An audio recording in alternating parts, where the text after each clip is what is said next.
자, 이번에는 김제 두레마을 2021 햅쌀을 소개하겠습니다. 이야. 이 전라북도 김제에서 말이죠. 지금 막 수확한 2021년 첫쌀 찰지고 고소한 햅쌀을 김용민닷컴에서 만나보시기 바랍니다. 김제 두레마을에는 한우물만 파는 쌀 농사의 대가들이 모여서 살고 있습니다. 20년 이상 경력의 프로 농부들이 정성껏 키워서 365일 늘 맛있는 쌀, 그래서 365 쌀이라고도 부릅니다. 자, 김제 두레마을의 햅쌀이 맛있는 이유, 단일 품종입니다. 품종이 섞이지 않았어요. 쌀알 크기가 일정해야 하기 때문에 품종 섞지 않았는데요. 밥 지을 때 골고루 익지 않고 식감도 좋지 않은 그런 걱정 하지 마시기 바랍니다. 단일 품종입니다. 당일 도정, 가장 신선한 상태로 배송하기 위해서 그날 도정합니다. 생산자 실명제, 농산물 우수관리 인증을 받은 농부가 생산을 합니다. 그래서 여러분 문 앞에 대한민국 최고의 햅쌀을 배송해 드립니다. 쌀도 맛있지만은 포장도 깔끔하고 예쁩니다. 추석 명절을 맞아서 부모님 또는 주변 고마운 분들께 21년 햅쌀을 가장 먼저 선물해 주셔도 좋겠습니다. 배송비는 당연히 무료입니다. 두레마을 햅쌀뿐 아니라 김용민닷컴의 전 상품이 무료 배송인 점을 쇼핑에 참고하시기 바라겠습니다. 햅쌀 4kg 19,900원, 8kg 4kg 2개를 드리는 거예요. 37,900원, 10kg은 39,900원, 20kg, 그러니까 10kg 2개인데 79,000원이 되겠습니다. 이 앞에 놓인 거는 이제 3.65kg짜리 선물용 포장인데 참 예쁘네요. 훔치고 싶은 쌀이네요. 네. 자, 이거는 22,500원에 모시고 있습니다. 참고로 김제 두레마을 햅쌀의 배송 마감은 20kg 같은 경우 9월 16일 목요일 오후 4시까지입니다. 9월 17일 금요일 오후 4시까지가 나머지, 그러니까 이제 20kg을 제외한 나머지는 9월 17일 금요일 오후 4시까지가 명절 전 마지막 배송입니다. 아직 추석 선물 준비하지 못하신 분들께 우리 땅, 우리 농부의 김제 햅쌀을 강력하게 추천합니다. 용디의 새로운 도전 썬데이 용인 8090 세대를 위한 라떼 월드를 열다.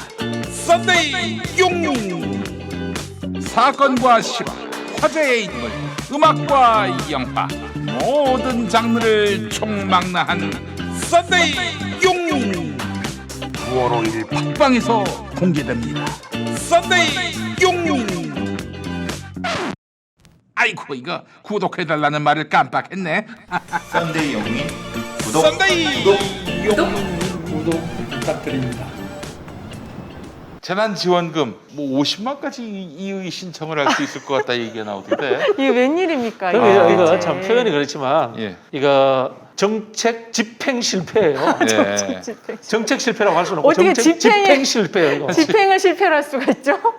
아니 지금 네. 구청마다 난리가 났대요. 주민센터마다 난리가 났대요. 아, 네. 어르신들이 참지 못하고 직접 나오셔가지고 왜 나는 아니냐고, 왜 내가 이거밖에 안 되는데 왜 내가 12%안 했느냐고 막 난리가 난대요. 예, 아니, 이게 큰일이네요. 탁상공론이잖아요. 그러니까 88대 12 해놔도 별 문제 없을 거라고 했는데 네. 예. 그 언저리에서 벌어질 갈등 상황들이 이거 예측 못한 거잖아요. 예. 이거 진짜 집행 실패예요. 아니 근데 이게 예측이 안 됩니까? 뭐 그러니까. 정책에 대해서 아무것도 모르는 김용민이도 염려가 되던데 이에 경제부총리 홍남기 부총리. 의 입장에서는 이게 문제가 없을 거라고 생각을 한 건지, 아니 뭐 홍남기야 뭐 거의 그게 일종의 자기의 어떤 신앙 고백이다시피 하니까 그렇다 치더라도 민주당은 이거 염려를 못했습니까? 김용민지도 하는 염려를. 그러니까 깝깝한 노릇이죠. 이거는 좀 밀어붙였어야 하는 건데. 제가 농담 비슷하게 그런 얘기, 우리 이제 상권 분립이라서 입법부, 사법부, 행정부 그러잖아요. 예. 우리나라 행정부라고 해놓으니까 행정 절차만 하는 거야. 이름을 집행부로 바꾸자는 그 아, 이야기하는데 집행부. 집행을 하는 거거든요, 사실은. 예. 집행부거든, 사실은. 예. 근데 집행 안 하고 행정만 해요. 예. 이런 경우도 이 고시패스 하면 계속 앉아서 공부하는 거예요. 늘 정책자로 기획안만 만들고 그렇지. 그 예산을 지자체 내려주고 공기업 내려주고 산하기관에 주고 그 뒤에 뭐 어떻게 되는지 관심도 없는 거야. 기획이 탁상공론 행정부가 되는 거예요.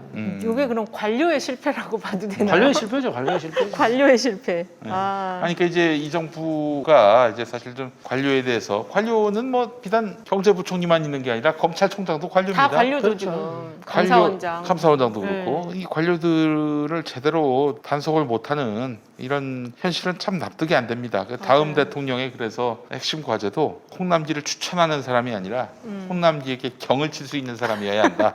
이런 얘기가 나오고 이 있는데 조직을 흐트려야 돼요. 이게 뭔가 하면 쉽게 말하면 폐쇄성, 동종교배 현상이거든요. 네. 동종교배. 동종교배 하면은 어떻게 됩니까? 그 이상한 병 걸리잖아요. 우성 네. 열성인자. 네, 열성인자가 계속 생기잖아요. 네, 턱이 맞아요. 길어지고 이상해지. 잡종강세 현상을 만들어야 되는 거예요. 섞어가지고 경쟁하고 해서.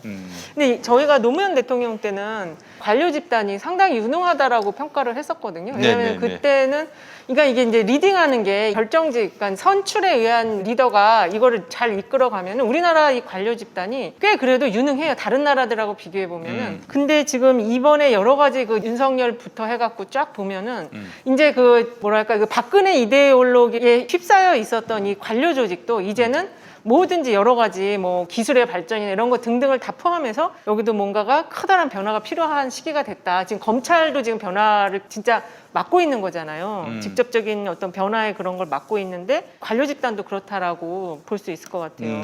제가 일했던 곳에 처음에 이제 들어가 보니까요. 이명박 정부 때는 회의도 하고 일을 좀 했더라고요. 네. 박근혜 정부 때는 그냥 놀았어. 놀았더라고. 그죠. 이 리더가 예. 그러니까. 그러니까 대통령이 정말 무섭다면은 이 공무원들이 이렇게까지 대통령과 또 이 정부의 국정 운영 철학을 능멸하지 않았을 텐데 하나님 그렇죠. 그 얘기 듣고 너무 가슴이 아팠어요. 이현주 변호사가 하신 말씀인데 아, 예. 이 정권 초기에 그 검찰 과거사위원회가 있었잖아요. 네. 파견 검사들이 갔을 때는 정말 내가 열심히 해가지고 성과를 내서 나중에 이 정부 아래에서 승진을 해야겠다 이런 마음이 들었는데 가가지고 이제 막 파헤치다가 선배로부터 전화를 받는 거예요. 야, 너 검찰 안 돌아올 거냐? 그때부터 그냥 흐지부지. 흐지부지해도 또 뭐라고 하는 사람 아무도 없고. 근데 그 사람 중에 한 명이 지난번에 윤석열 쿠데타 때 윤석열 막 편들면서 게시판에다가 윤석열 옹호하는 글 올리고 추미애 비난하는 글 올리고 뭐 그랬다는 거예요. 아, 이게 참 공무원을 잘 못 다루는구나 하는 아쉬움과 안타까움이 있었습니다. 저는 이제 뭐죠 정치 전공자로서 공직 사회를 이제 해체하는 시기로 역으로 네. 이 근대화라는 것, 현대화, 산업화라는 것은 그렇죠. 관료제 공직 사회를 완성해가는 과정이거든요. 매뉴얼, 규칙, 준칙을 만드는 과정이거든요. 역으로 이제는 그런 것들을 해체해가는 과정으로 저는 흘러가고 있다.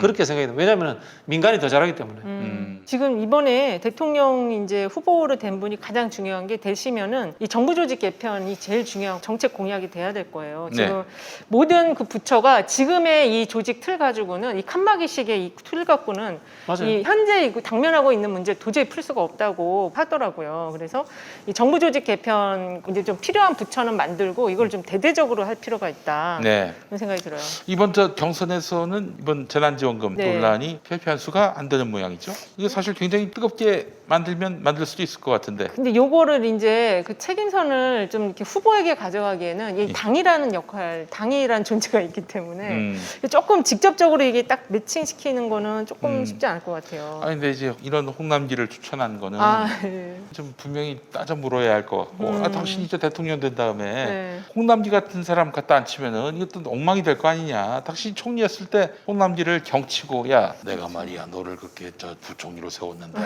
어?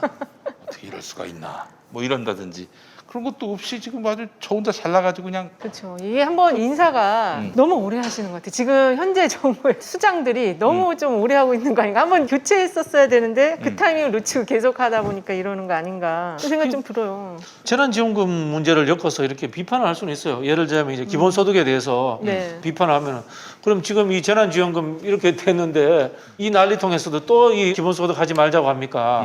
라든가 엮어가지고 뭐 아까 말씀드린 것처럼 지금 재난지원금 주는 것도 다시 되돌려야 됩니까? 라든가 그렇게 이제 이재명 후보가 이낙연 후보에게 비판할 수는 있다고 봅니다. 역공으로. 예. 알겠습니다. 정치생쇼 이번엔 우리 국민의힘 얘기를 좀 한번 네. 해보도록 하겠습니다. 자 야당의 경선 흐름 어떻게 보고 계십니까? 지금 양강구도로 이제 어느 정도 가 있죠. 양강 가 있는 것 같습니다. 예. 근데 참 뼈 아플 거예요. 홍준표의 이런 부상이 윤석열로서는 게다가 또 홍준표가 같은 검사 출신이라서 네. 검찰의 메커니즘을 모르지 않는 사람이고 게다가 또 자기보다도 어마어마한 또 정치 경륜을 갖고 있단 말이죠. 지금 믿고 있는 건 지지율 하나인데 그 지지율도 지금 빠지고 있는 양상이고 게다가 또 지금 고발 사주 네. 사건이 또 지금 부각되면서 하루하루가 참 위태로운 상황인 건데 윤석열로서 고민이 많겠습니다. 이게 많은 것 같고 이게 사실은 지금까지 나온 것만 보더라도 윤석열 후보가 후보로서 이게 갈 수 있는 건지 많은 회의가 들거든요. 이분이 지금 사과를 해야 될 이제 순간이 점점 다가오고 있는 것 같아요. 오늘도 보니까는 장모 관련한 거에 대해서 대응 문서를 만들었잖아요. 네. 그게 누구를 위해서 그 문서를 만들었겠어요. 그러니까 이게 이제 본인이 검찰총장으로 있을 때 네. 대검찰청이 만든 거예요. 대검찰청이 저는 법무법인 대검인 줄 알았어요. 네. 아니 거기서 왜 그걸 합니까? 그렇죠. 아니 국민의 세금으로 된 녹을 받고 왜 그 짓을 해요? 대가리 박을 일 아닙니까? 그렇죠. 그 이것만 보더라도 윤석열 씨는 대권 후보 내려놔야 돼요. 이제 딱 개연성이 생기는 거죠. 그 세계일보 보도처럼 네. 그런 문건을 만드는 게 사실이라면은 이 고발 사주할 만한 충분한 개연성이 또 연결되는 거지 않습니까? 그렇죠. 그 고발 사주를 이제 보호하려고 했던 그 세 명이 딱 그 윤석열, 장모, 처 이렇게 뭐 한동훈 이렇게 있잖아요. 네. 그래서 이게 지금 야당 경선 흐름을 저도 이제 진짜 어려운 것 같아요. 이건 전망하기가. 왜냐면 이게 국민의힘 지지층의 어떤 심리적인 것도 이걸 보면서 이거를 예측을 해야 되는데 상당히 어렵고 이게 윤석열이 지금 당으로 들어갔잖아요. 이거를 출당을 시키지 않는 한 이 문제를 해결할 수가 없을 것 같아요. 이 지지자들이 이 지금 이 언론 그리고 이제 그 정치 뉴스를 보는 거에 있어서 진보 쪽에 있는 진보 진영의 이 권리당원이라든지 좀 고관여자들은 유튜브를 통해서 굉장히 많은 정보들을 입수하는데 이 보수 진영에 있는 유권자들은 진짜 여기도 완전히 그 확증 편향에 대한 정보만 입수하고 이렇게 특별하게 좀 중요하게 봐줘야 되는 것들은 또 눈 감고 있거든요. 그러니까 이 지지층이 아직도 윤석열에게 희망을 걸고 손절하지 못하고 있다는 이 흐름 자체가 이게 앞으로 이제 이 당내에서 어떻게 갈 건지 아니면 그냥 완전히 국민의힘까지 다 싸잡아가지고 같이 한번 무너뜨리고 새롭게 뭔가를 창당해갖고 새로운 인물로 지금 어차피 이번 선거는 우리가 여기까지만 준비하고 지방선거와 다음 총선을 준비하자 이런 흐름으로 갈지 이게 지금 상당히 좀 주의 깊게 봐야 될 것 같아요. 굉장히 신중하게 봐야 될 부분인 것 같아요. 저는 그런 흐름이 생길 수도 있다고 봐요. 네. 지금 이제 국민의힘 내에 당원이 한 40만 명 됩니다. 그중에 10만 명이 이준석 효과로 들어온 네, 당원이고요. 그래서 새로 들어온다. 이준석과 유승민 또 이제 뒤에 백그라운드로서 이제 김종인까지 이어지는 신주류들 입장에서 네. 윤석열이 무너지고 안 되고 홍준표로 되고 어차피 안 된다. 무야홍? 무야홍의 무대명 이런 식으로 그런다. 절대 안 된다. 이렇게 간다면은 야권의 재구성을 네. 생각하는 그런 흐름으로 갈 수도 있다고 봅니다. 왜냐하면 10만 명이라는 새로운 당원 조직이 생겼고 그렇죠. 이준석이라는 새로운 리더가 생겼기 네. 때문에 그리고 또 우리가 싫어하더라도 오세훈이 지금 건재하거든요. 그렇죠. 그런 부분이 있기 때문에 저는 그런 흐름도 생길 거라고 봅니다. 그리고 또 흔히 하는 늘 난파선이 있으면은 거기에 이제 이 쥐 같은 놈들은 자기 혼자 살려고 그렇지. 도망갑니다. 그게 제가 보기에는 영남 5개 시도지사에 출마하려고 하는 중진 의원들이 거기에만 집착하는 상황으로 갈 수 있을 겁니다. 그 중에 김재원이 있고. 네, 네, 네. 예. 그렇죠. 맞아요. 그래서 지금 교수님 잘 정리해 주신 것처럼 이준석 입장에서 이 야당의 경선 흐름을 본다면 이준석이라는 인물은 전통적인 그 영남의 보수적인 고령령대 핵심 당원들이 전략적으로 최초로 선택한 후보거든요. 그러니까 이 사람을 통해서 당을 완전히 새롭게 무장을 시켜서 우리가 앞으로의 선거를 준비하겠다라고 선택했는데 네. 이 애기까지 지금 그냥 떠내려가면 안 돼요. 이 상황에서. 그러면은 제가 볼 때는 아주 폭발적인 당을 완전히 그냥 이 당은 무너뜨려 버리고 대국민 사과하고 이준석만 이 난파선에서 빠져나와서 뭔가 새로운 흐름을 만드는 그런 것까지도 진짜 시나리오 뭐 B, C 이렇게 해갖고 만들지 않을까. 지금 이 윤석열이 이 안에 있고 언론이 계속 이제 새로운 단독 보도들의 정보들을 계속 보도를 하고 근데 지지층이 지금 아직도 한 49%, 7%, 8%는 있단 말이에요. 윤석열한테. 홍준표에게는 아직 못 가고 있어요. 그런다고 그러면 홍준표를 국민의힘의 후보로 내세우면 이길 수 있냐? 어차피 못 이기거든요. 그들이 볼 때도. 그러면 우리가 다음을 준비해서는 이준석은 살려놔야 된다라고 판단하지 않을까. 근데 잘못하면 이 당 자체가 이게 이제 상처를 받게 되면 이준석도 같이 그냥 이 안에서 묻히게 되거든요. 제가 나름대로 생각해본 흥미로운 보수 정당 20년 주기설을 그러게. 좀 얘기해보고 싶은데 네. 이 자유당으로 가다가 이제 60년 4.19를 맞아가지고 그렇게 해서 자유당이 무너졌잖아요. 네. 그 이듬해 이제 군사 쿠데타로 몇 년 뒤에 이제 민주공화당이 생기고 네. 그 공화당은 20년 후에 이제 박정희가 죽으면서 사실상 몰락하고 이제 민정당이 민정당. 생겼는데 네. 민정당이 10년 후에는 민자당으로 또 그 10년 후에는 한나라당. 이회창형이 그 그저 싹 몰아냈잖아요. 그렇죠. 예, 한나라당. 한나라당. 그리고 2020년에 돼서 뭐 하여간 이런저런 시도가 있었는데 잘 안 되고 있어요. 예. 맞아요.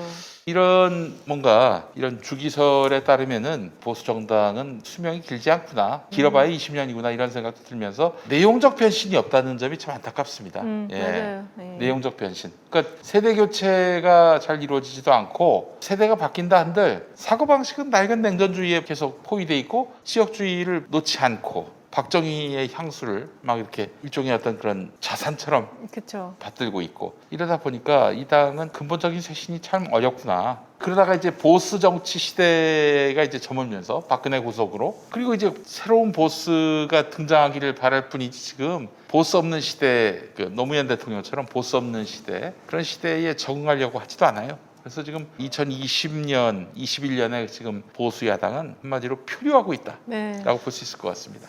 그 이야기에 동의하면서 그 이유 중에 하나가 극우 대중운동 때문에 그래요. 극우 대중운동. 예. 태극기. 이 과거에 보수 정당은 대중운동이 없었거든. 예, 예. 대중운동이 없었는데 지금 대중운동 세력이 극우라는 그렇죠. 오른쪽 극단에서 이제 자리 잡아 버리니까 네. 중도 실용이라든가 합리적 보수주의 노선을 정립시키지를 못하는 거예요.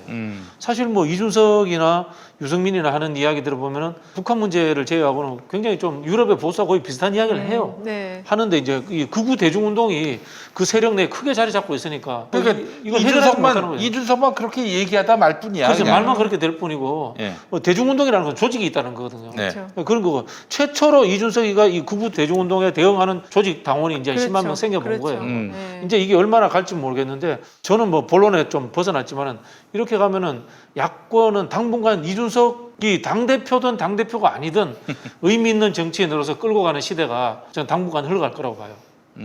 그러면 참 좋겠는데 이준석은 기본적으로 자기밖에 모르는 정치인. 그렇죠. 이게 이준석 그 메시지가 상당히 좀 마초이즘에 가깝게 있어가지고. 그러니까 내 말 안 들어? 네. 재수 근데 없을 텐데. 그 자기밖에 모르는 정치인이라는 것은 네. 요즘 정치인들의 특징인 것 같고 민주당 정치인들도 똑같아요. 네. 지금 집단화되고 기득권화돼서 욕은 먹었지만 자기와 주의를 같이 정치하는 세력을 모으고자 했던 세력이 486이거든요. 이 486이 기득권화되고 이제는 더 이상 이제 진보적 가치를 논할 수 없는 상태다. 이러면 민주당도 똑같이 자기 개인밖에 모르는 정치인들이 득세하는 시대가 된 거예요. 지금. 정당 정치가 과거보다 나아졌다고 절대 볼 수 없어요. 저는 그런 생각하는 게 지금 국민의힘이 이회창의 한나라당보다 낫습니까? 절대 낫지 않아요. 그렇죠. 절대 오히려 낫지 않아요. 그때가 더 나은 것 같아요. 아 그리고 지금 민주당이 열린우리당 창당할 때보다 낫습니까? 이 개혁 정신이라든가 예, 예. 진취적인 면이라든가 결코 낫지 않아요. 근데 그 후보는 민주당 같은 경우 그래도 그 후보는 또 개혁성이 아주 강하죠. 그러니까 네. 이재명이 사실은 돌출된 스타지. 그런 것 같아요. 물론 민주당에서 쭉 정치를 해왔고 한 번도 다른 당으로 가본 적은 없지만 네. 내내 비주류였다가 이번에 주류로 그렇죠. 뜰 상황 아니겠어요? 네. 그것도 자력으로 민주당의 도움으로 그렇게 그동안에 전도민 기본소득을 뭐 한다든지 뭐 좋은 행정을 펼친다든지 그런 건 아니잖아요, 사실. 그렇죠. 그렇죠. 이제 똑같이 노무현이 비주류 정치인으로서 동교동이 장악한 이 구태연한 정당에서 돌출하게 이제 스타로서 대통령이 된 거잖아요. 그리고 당을 혁신하잖아요. 네. 새로운 세대의 가치 지향적인 당을 만들잖아요. 저는 뭐 당을 깬다 뭐 이런 극단적인 이야기는 하면 안 된다고 보는데 이재명이라는 지도자 앞에 정당 정치를 혁신한다는 과제도 좀 남아 있다고 봐요. 그렇지, 해야 됩니다. 예. 네.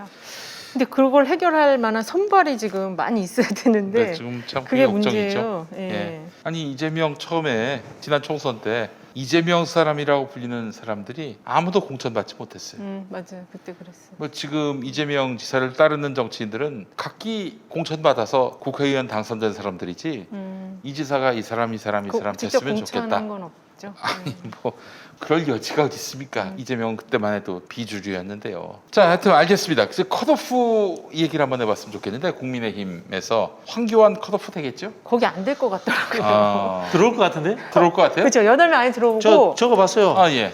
자 일단 윤석열, 홍준표, 최재형, 유승민 요까지는 뭐 거의 네. 들어올 것 같고 그다음 하태경 들어올 가능성이 좀 네. 있는 것 같고 하태경, 원희룡, 황교안 여러분 7명이에요. 7명. 근데 이제 마지막에 한 자리가 누가 들어오냐면 안상수가 들어오냐 박진이 들어오냐 요거거든요 지금. 네, 안상수, 박진, 장기표, 장성민 요 4명 중에 한 사람이 살거든요. 그렇죠. 근데 이제 지금 안상수가 이름이 좀 인지도가 있어가지고 그 안상수가 아닌데 보은상수가 네. 아니라 저 인천 안상수인데 이게 다 안상수가 합쳐져가지고 인지도가 저는 그 안상수를 빗돌이라고 부릅니다. 빗돌이.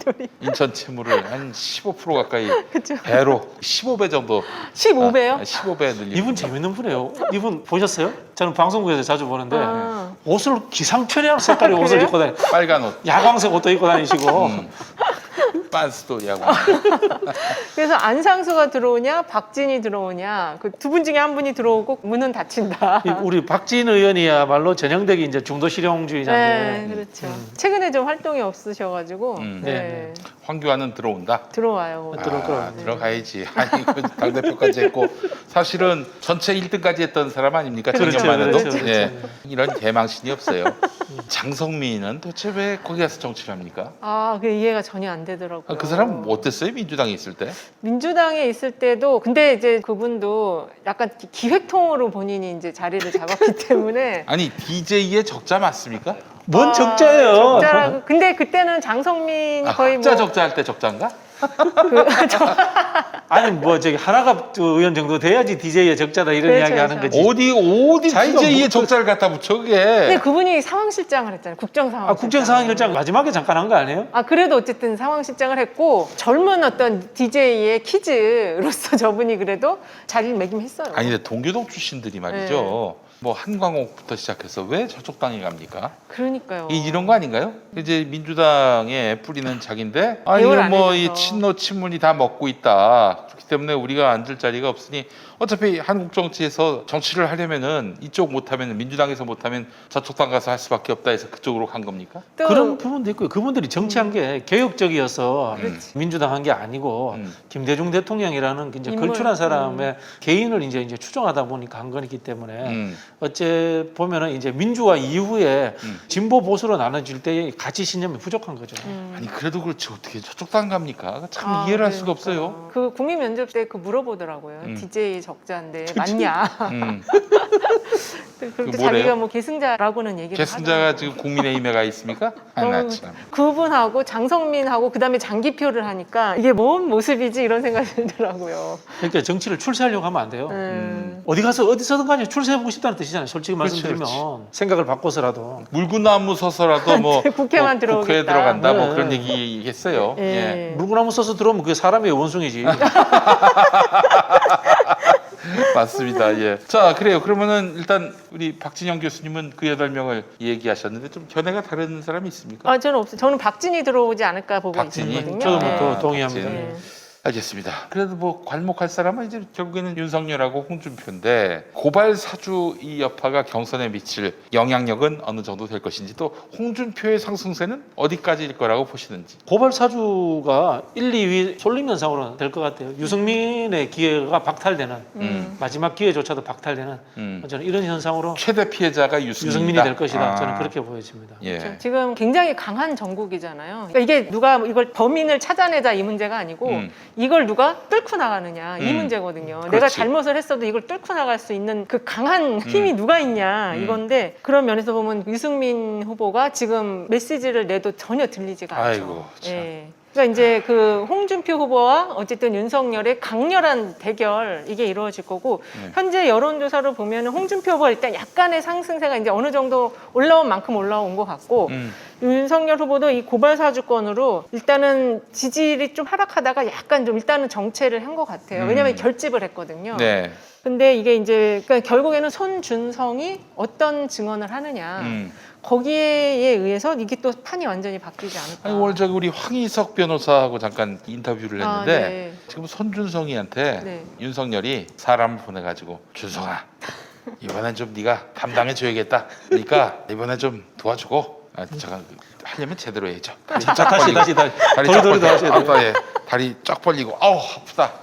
쫙 벌리니까 아프다. 준성아, 응? 그 저기 이번에 네가 형 좀 도와줘야지. 그렇지 않아? 형이 이번 대통령 되면은 야 형이 모른 척하겠니? 야 이번엔 네가 좀 감당하자. 이럴 가능성은 없을까 물어봤어요. 그래놓고 예. 이제 겉으로는 손절하는 것처럼 네. 나는 모르는 일이고 손준성이의 그 어떤 개인적 일탈이다. 그럴 리가 없다는 거예요. 아 그래요? 이 깡패 집단과 검사가 네. 100 중에 99가 닮지만 딱 1이 다른 게 자기가 온팡 다 뒤집었을 상황이 오면은 이 검사들은 용납을 안 한다는 거예요. 아. 이게 검사와 깡패의 차이라는 거예요. 깡패는 뭐 지가 감옥 들어가기도 하고 그러잖아요. 절대 그럴 검사 집단이 아니라는 거예요. 게다가 또 지금 이 국면 사태가 터지고 나서 이때 윤석열이가 허튼 수를 썼다가는 누군가 메신저를 보내서 했다면 녹음 안 하겠냐 이거예요. 그 손이 녹음하겠죠. 네, 그래서 손준성이가 절대 이 국면에서 이제 윤석열이한테 일방적으로 희생하는 그런 그림을 만들어낼 리가 없다. 얘기하시더라고요. 윤석열이 이야기했던 검사가 뭐 수사로 복수하면 깡패냐 그랬는데 깡패만도 못하다는 거네. 그렇지 깡패만도 못한 거예요. 근데 지금 손준성이 이게 너무 지금 점점 중과가 되고 있지 않나요? 막 그렇죠. 계속 나오니까. 되는 거예요. 한마디로 지금 이 상황에서 본인이 다 뒷감당하면은 그러니까요. 되는 거예요. 네. 네? 그래서 이 손준성의 입이 언제 열리느냐 여기에 좀 달린 것 같아요, 정말로. 그 저기 이거 말고도 지금 우리 윤석열 형은 좀 털어서 비 오는 날 털었는데도 먼지가 그냥 수북이 쌓이는 것 같아요. 이 국면에서 지금 윤석열은 어떻게든 자기에게 우호적인 언론들을 상대로 해가지고 어떻게든 자기에게 유리하지 못한 네. 불리한 기사들을 좀 덮어버리고 농치고 그렇게 가려고 하는 것 같은데 이게 지금 검찰 정당이 아니라 지금 대선 후보라는 점을 망각해서는 안 될 거예요. 거기는 진짜 팬티 속 사정도 다 얘기를 해야 되는 게 그렇죠. 대선 무대 아니에요? 네, 맞아요.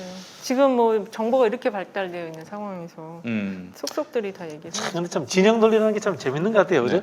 한 번씩 저도 이제 평론한다고 하면서 이런 거 가지고도 우길까 그런 생각을 해보거든요. 네.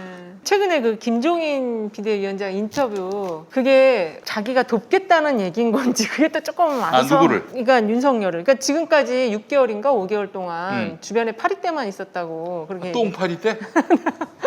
파리떼라고 그랬나? 그러니까 그렇게 파리 때 파리떼라고 얘기를 했던 것 같아요. 그러니까는 이제 그 파리떼들 다 제거하면 내가 가서 한번 정리해보겠다는 얘기인지 아니 파리 때가 더 몰려든 것 같은데 느낌에. 파리떼가 더 몰려.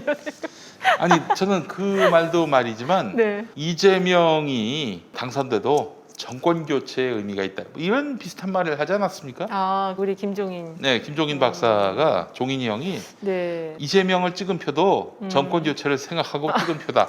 그런 거의 식으로 얘기했습니다. 체념에 가까운 말. 아니 저는 윤석열 캠프에 김종인 사람들 들어가 있거든요. 네. 우리 애들 뺄게. 음. 저는 이렇게 받아들였어요. 아 그래요? 예. 그 말이 그런 뜻이다. 네. 정권 교체는 저쪽 이번에 해야 될 일인데 네. 비단 뭐 네가 당선이 안 돼도 이재명이가 당선돼도 그것도 정권 교체다. 교체다. 그 굉장히 좀 중요한 말 아닙니까 그거는? 하여튼 뭐 보니까 지금 체념한 듯한 느낌. 우리 저 종인이 형이 네, 윤석열에 대해서 체념한 듯한 느낌. 저는 그렇게 받았어요. 그러니까 내 말 안 듣고 이거 지금 수습이 어렵다. 약간 체념조예요 그러면. 그렇지. 네. 그러니까 당에 들어오면 다 보호해 줄 줄 알았는데 아무도 보호를 안 해줬다. 그러니까 그때는 또 종인이 형이 들어오지 말라고. 제3지대 그랬죠. 있으라고 했죠. 네. 제3지대 있으라고 얘기했는데 그 말 안 듣고 이제 그냥 뭐 급하니까 들어왔는데 들어와봐야 뭐 누구도 두 돈을 해주지 않고 뭐 해줘도 그냥 형식적으로 하고 있고. 실제로 윤석열 쪽에 붙은 정치인들이 제일 좀 그쪽에서 많아요. 오른쪽에 있는 맞아요. 별로 질이 안 좋은 정치인들이에요. 친박 계열이 네. 많잖아요. 친박이 지금 뭐. 현재. 기회주의자들 있지 뭐 네. 될 것 같으니까. 아이고 참 재밌는 현실입니다. 자 그러면 국민의힘 최종 후보는 누가 될 거라고 예측하십니까? 이게 참 어려워요. 이게 진짜 홍준표를 현재 뭐 보면은 홍준표로 갈 가능성이 조금 더 있다. 있죠. 네. 우리 저는 꾸준히 홍준표라고 이야기했죠. 홍준표, 예. 무야홍이면 무대명이다. 저도 예측하겠습니다. 장성민. 너무 막 지르시는데. 몸을 던져서. 몸을 던져서. 아유 좋아요. 예, 그래요. 그 마지막 김동연 카드는 전혀 없어요. 김동연은 어떻게 하겠다는 거예요? 저는 이제 김동연 후보는 그냥 특정 후보를 지지하지 않는 수준에서 네. 적절히 연대할 거라고. 적절히 한데. 이제 출마까지는 하지 않고. 못 갑니다. 못 갑니다. 돈이 없는데 어떻게 가요? 솔직히 말씀드려서. 그래요. 그렇다면은 김동연하고 가장 결이 안 맞는 사람이 이제 이재명 지사네요. 그러니까 연대할 가능성이 많다고 봅니다. 예. 그러니까 네. 그게 무슨 얘기예요? 그 이재명하고 김동연하고 그러니까 이제 김동연 같은 분은 경선에 개입하지 않는 거죠. 예. 본선에 자기가 어느 쪽에 몸을 던질지 그걸 보고 이제 몸값을 높이는 과정이다. 저는 그렇게 보여집니다. 그래요. 알겠습니다. 그거 굉장히 좀 새로운. 알겠습니다. 자, 오늘도 정치생쇼 이야기 나눠봤습니다. 대구 경선은 저희가 좀 잘 마치지 못했습니다만, 뭐 마치지 못한 것도 아니지.